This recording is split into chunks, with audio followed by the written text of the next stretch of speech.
খুব উদ্বিগ্ন হৈ আছিলোঁ।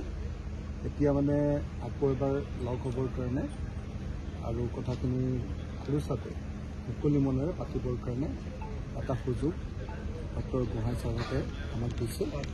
মই আশা কৰোঁ যে আজিৰ দিনটোৰ পাছত আৰু কোনো ধৰণৰ অনিশ্চয়তা নাথাকিব। যদি আমি সঁচাকৈ বিজেপিক হৰুৱাব খোজোঁ তেতিয়াহ'লে একলগ হ'বই লাগিব আৰু একলগ হোৱাটো এতিয়া সময়ৰ আহ্বান। আৰু যদি কোনোবাই একলগ নহয়, বিভিন্ন কাৰ্যসূচীৰে পলাই কাৰণে চেষ্টা কৰে, তেতিয়া বুজিব লাগিব যে তেওঁলোকে বিজেপিক জিকাব। সকলো ঠিকে থাকে, কিন্তু দেখিলোঁ পাব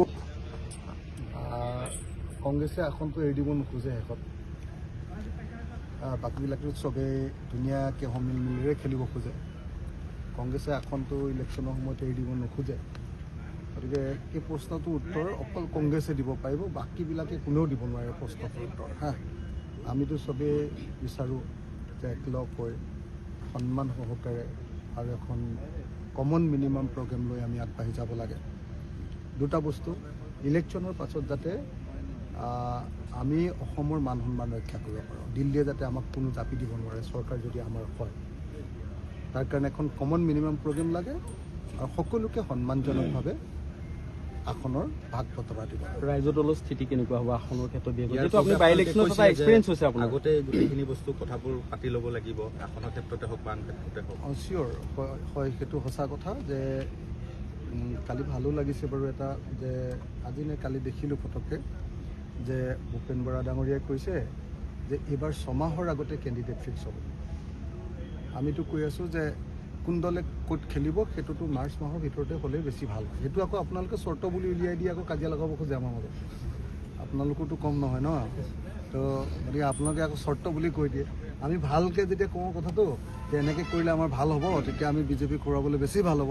আপোনালোকে কয় যে এই অখিল গগৈয়ে চৰ্ত দিলে। চৰ্তটো নহয় বিজেপিক যদি সঁচাকৈ হৰুৱাব লাগে, আপোনালোকৰ কাৰণেও লাগে ন। আপোনালোকৰ স্বাধীনতা কম হৈছে ন আগতকৈ। আপোনালোকৰ কিমান কষ্টত আছে, আপোনালোকৰ মালিকো কষ্টত আছে, আপোনালোকো কষ্টত আছে, আমিও কষ্টত আছোঁ, খেতিয়কো কষ্টত আছে। বিজেপি অহাৰ পাছত চব বনোৱাবিলাকো কষ্টত আছে, ব্যৱসায়ীবিলাকো কষ্টত আছে। সাংঘাতিক ধৰণৰ অৱস্থা বেয়া চবৰে।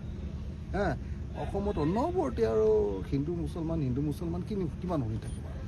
গোটেই দেশৰ সম্পদ গোটেই বাহিৰৰ কোম্পানীবিলাকক দি দিছে, এইটো কোনে মানি থাকিব কওক। সেইকাৰণে আমি বিজেপিক সঁচাকৈ অসমৰ পৰা খেদিব লাগে, অসমত পৰাভূত কৰিব লাগে। আৰু পৰাভূত কৰিবলৈ হ'লে আমি অলপ আগতীয়াকৈ ষ্ট্ৰেটেজি তৈয়াৰ কৰিব পাৰিব লাগিব। আৰু আগতীয়াকৈ ষ্ট্ৰেটেজি তৈয়াৰ কৰিবলৈ হ'লে আগতীয়াকৈ কথাবিলাক পাতি লৈ ঠিক ঠাক কৰিব লাগিব। সেই কথাটো যেতিয়া মই মনৰ ভাৱটো ব্যক্ত কৰোঁ, আপোনালোকে একদম হাল্লা লগাই দিয়ে, এইবাৰ অখিল গগৈয়ে নতুন চৰ্ত দিলে, এনেকৈ বুলি চিঞৰ বাখৰ লগাই দিয়ে আৰু তাৰপিছত আৰু আমাৰ ভিতৰতে আকৌ কাজিয়া এটা হয়।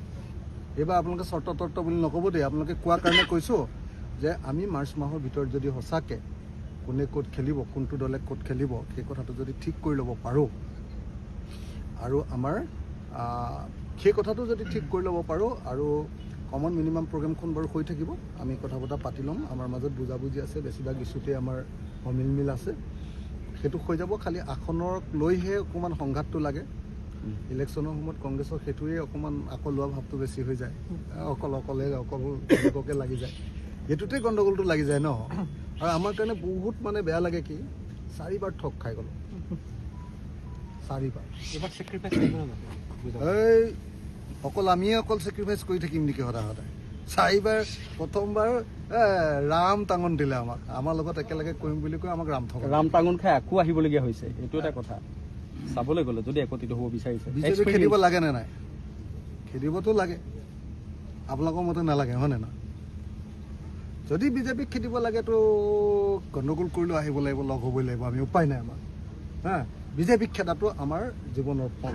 এইবাৰ ছেক্ৰিফাইচ নকৰে? ছেক্ৰিফাইচ নহয় মানে সদায়তো এটা পাৰ্টিয়ে ছেক্ৰিফাইচ কৰে। 21